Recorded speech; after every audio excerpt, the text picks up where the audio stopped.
ગાંધીનગરની અંદર મુખ્યમંત્રીની અધ્યક્ષતામાં રાજ્યની કેબિનેટ બેઠક યોજાઈ રહી છે। વરસાદને લઈને થયેલા નુકસાનની સમીક્ષા બેઠક યોજવામાં આવી રહી છે અને આ બેઠકની અંદર તમામ જે મંત્રીઓ છે તેમની સાથે ચર્ચા કરવામાં આવશે। વિસ્તારથી માહિતી આપી દઈએ આપને કે વરસાદ અને પૂર જેવી સ્થિતિને લઈને સમીક્ષાઓ થઈ રહી છે અને અસરગ્રસ્ત જિલ્લાઓમાં ચાલી રહેલી આ રાહત બચાવ અને પુનર્વસન કામગીરીના સમીક્ષા કરવામાં આવી રહી છે। ઉપરાંત ખેડૂતોને સહાયક પાક નુકસાન, ડેમ સંચાલન, વિકાસ કાર્યો અને રાજ્યની સુરક્ષા સહિતના વિવિધ મુદ્દાઓને ધ્યાન રાખીને ચર્ચાઓ બેઠક પૂર્ણ થયા બાદ સરકાર સત્તાવાર રીતે મહત્વના નિર્ણયોને મંજૂર થયેલા પ્રસ્તાવોની જાહેરાત કરશે।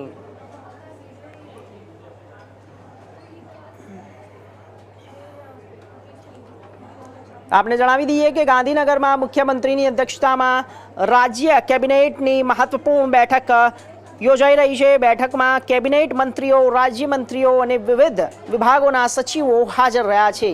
राज्य में भारे वरसाद और पूर जेवी स्थिति की समीक्षा साथ असरग्रस्त जिल्लाओं में चाली रहेली राहत बचाव और पुनर्वसन कामगीरी की समीक्षाओं करवामां आवी।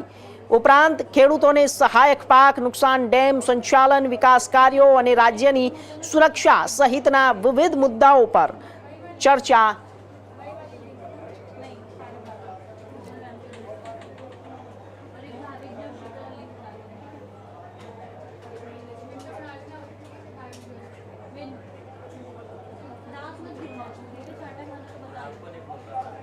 तो आ विषय पर વધુ માહિતી માટે અમારા સંવાદદાતા અમદાવાદથી જતીન રાવલ જોડાઈ ગયા છે।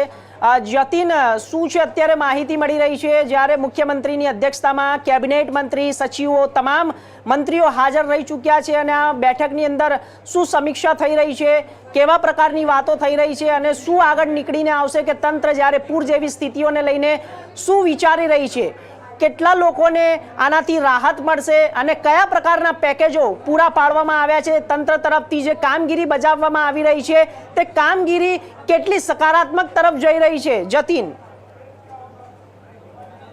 જો હર્ષ, ચોક્કસથી આપણે જણાવી દઉં કે જે રીતે હાલ મુખ્યમંત્રીના અધ્યક્ષસ્થાને જે ગાંધીનગરમાં જે વિધાનસભા છે ત્યાં બેઠક જે છે તે ચાલી રહી છે। બેઠકમાં ઘણા બધા વિષયો ઉપર હાલ જે છે તે ચર્ચા કરવામાં આવી રહી છે, જેમાં પણ જો ખાસ કરીને વાત કરીએ તો લગભગ આજે સૌ પ્રથમ તો જો એક ગુજરાતમાં અત્યારે હાલ જે પૂર જેવી પરિસ્થિતિનું સમગ્ર જગ્યા પર નિર્માણ થયું છે ત્યારે કઈ રીતે આ પૂર જેવી પરિસ્થિતિને જે છે તે પહોંચી શકાય એના માટે થઈ અને અત્યારે હાલ જે ચર્ચાઓ જે છે તે ક્યાંક ને ક્યાંક ચાલી રહી હશે અંદર, કેમ કે આ વિષયો જે છે તે ચર્ચાના વિષયો જે છે તે નક્કી કરવામાં આવતા હોય છે અને તેમાં આ એક પણ વિષય હતો કે પૂર જેવી પરિસ્થિતિમાં કઈ રીતે પહોંચી વળવું અને કઈ રીતે પૂરગ્રસ્ત લોકોને જે છે તે મદદ તે લોકોને પૂરી પાડવી।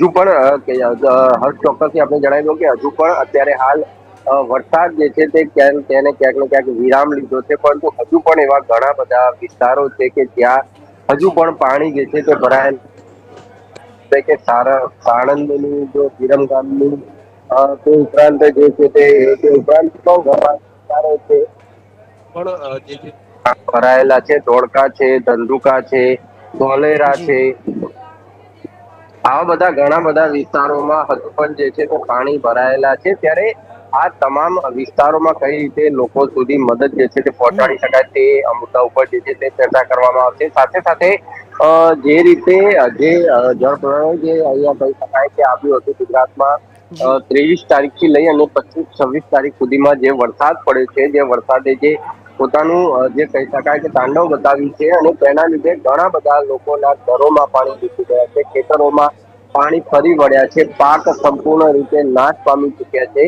ત્યારે હવે ખેડૂતોને કઈ રીતે બેઠા કરી શકાય તેના મુદ્દે પણ કિસાનોને કઈ રીતે મદદરૂપ થઈ શકાય તેના માટે જે છે તે ચર્ચા કરવામાં આવશે। તેના માટે સર્વેની ટીમ જે છે તે જે રીતે દર વખતે નક્કી કરવામાં આવતી હોય છે। હવે હેક્ટર દીઠ, વાર દીઠ કેટલો ખેડૂતોને જે છે તે ચૂકવણું આપવામાં આવવાની જાહેરાત કરવામાં આવે છે, કાં તો પછી કઈ રીતે તે લોકોને મદદરૂપ થવા માટેની જાહેરાત જે છે તે સરકાર દ્વારા કરવામાં આવે છે।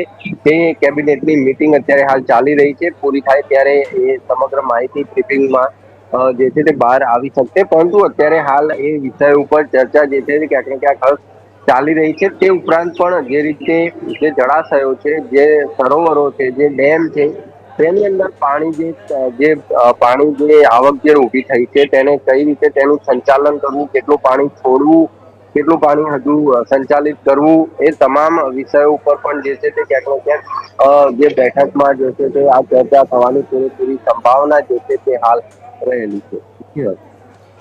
જી જતીન, તો અત્યારે કેવા પ્રકારના પેકેજ ઉપર વધુ ભાર મૂકવામાં આવ્યો છે? કારણ કે જો પૂરની સ્થિતિ જોવા જઈએ તો ગુજરાતની અંદર તમામ જિલ્લાઓની અંદર અત્યારે પૂર જેવી સ્થિતિઓ સામે આવી રહી છે, પરંતુ ક્યાંક ને ક્યાંક ખેડૂતોની સહાય અંગેના જે સવાલો ઊભા થઈ રહ્યા છે, સાથે સાથે જે લોકો ઘરથી બેઘર થઈ ગયા છે અને રોડ રસ્તા ઉપર પણ પાણી ભરાવા જેવી સ્થિતિઓ સામે આવી રહી છે, કારણ કે વીજ કરંટથી પણ અમુક મોતો થયા છે. તો આ તમામ પ્રકારને સાથે આવરી લેવામાં આવશે કે શું અલગ અલગ રાજ્યોમાં અલગ અલગ જે જિલ્લાઓમાં પેકેજ તરીકે આપવામાં આવશે? જો ચોક્કસથી હર્ષ આપણે જણાવી દઉં કે આમ તો સામાન્ય રીતે જયારે ગુજરાત સરકાર દ્વારા જયારે કોઈ પણ જાહેરાત કરવામાં આવતી હોય છે તો કોઈ જિલ્લાને અનુલક્ષીને કરવામાં નથી આવતી, સમગ્ર રાજ્યમાં જ આ જાહેરાત જે છે તે કરવામાં આવતી હોય છે. સાથે જો વાત કરીએ મૃત્યુ આંકની, તો લગભગ આજે છેલ્લા કેટલાક દિવસોથી જે વરસાદ પડ્યો હતો અને તેમાં વીજળી કરંટ લાગવાથી મોત થયું હોય કે પછી પાણીમાં ડૂબવાથી મોત થયું હોય કે બીજા કોઈ કારણોસર વરસાદના કારણે પ્રભાવિત થવાથી ક્યાંક ને ક્યાંક જો મોત થયું હોય તો આવા કિસ્સાઓમાં જે છે તે સરકાર દ્વારા જે છે તે સહાય ચોક્કસથી ચૂકવવામાં આવતી હોય છે. આ વખતે અત્યાર સુધીમાં લગભગ 35 થી 36 જેટલા લોકો જે છે કે જે મૃત્યુ પામ્યા છે આ છેલ્લા 5 થી 6 દિવસની અંદર. ત્યારે હવે એ જે લોકો મૃત્યુ પામ્યા છે તે લોકોને કેવા પ્રકારની સહાય પેકેજ જે છે તે સરકાર દ્વારા નક્કી કરવામાં આવે છે તે જોવાનું રહ્યું. તો સાથે સાથે જે ખેડૂતોને જે નુકસાન થયું છે, કેટલા ટકા નુકસાનમાં કેટલા ટકા રાહત જે છે તે આપવામાં આવે છે,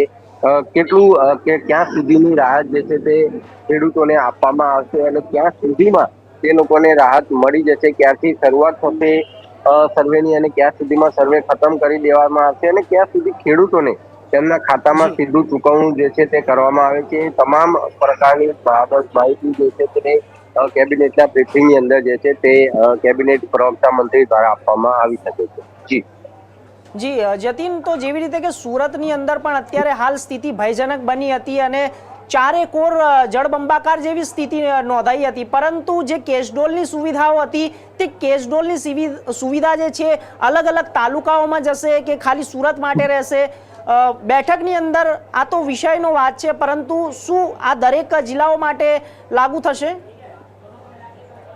ચોક્કસથી મેં જણાવ્યું કે આજે કોઈ પણ પ્રકારની જે સહાય જાહેર કરવામાં આવતી હોય છે તો કોઈ એક રાજ્ય કે જિલ્લા માટે કોઈ સહાય જાહેર કરવામાં આવતી નથી હોતી. સુરત એક્સપેક્ટેડ છે, અલગ છે, કેમ કે સુરતમાં જે રીતે બેઝમેન્ટોમાં જે પાણી ભરાયા હતા અને તે જે દુકાન માલિકો જે હતા તે લોકોને ક્યાંક મોટા પ્રમાણમાં વ્યાપક પ્રમાણમાં નુકસાન થયું હતું અને એ વખતે ફક્ત ત્યાં જ વરસાદ હતો એટલે ફક્ત ત્યાં માટેની જાહેરાત જે છે તે નક્કી કરવામાં આવી હતી. પરંતુ અત્યારે હાલ જો વાત કરીએ, અત્યારે હાલ સમગ્ર ગુજરાતમાં અલગ અલગ વિસ્તારોમાં જે છે તે અત્યારે હાલ સમગ્ર ગુજરાતમાં વરસાદે જે છે તે પોતાનું મેઘ તાંડવ બતાવ્યું છે અને એના લીધે સમગ્ર રાજ્યમાં સમગ્ર જિલ્લાઓમાં ક્યાંક ને ક્યાંક લોકોએ ક્યાંક ને ક્યાંક ખેડૂતોએ હોય કે જે રહીશો હોય તમામ લોકોએ ક્યાંક ને ક્યાંક હાલાકીનો સામનો કરવો પડે છે.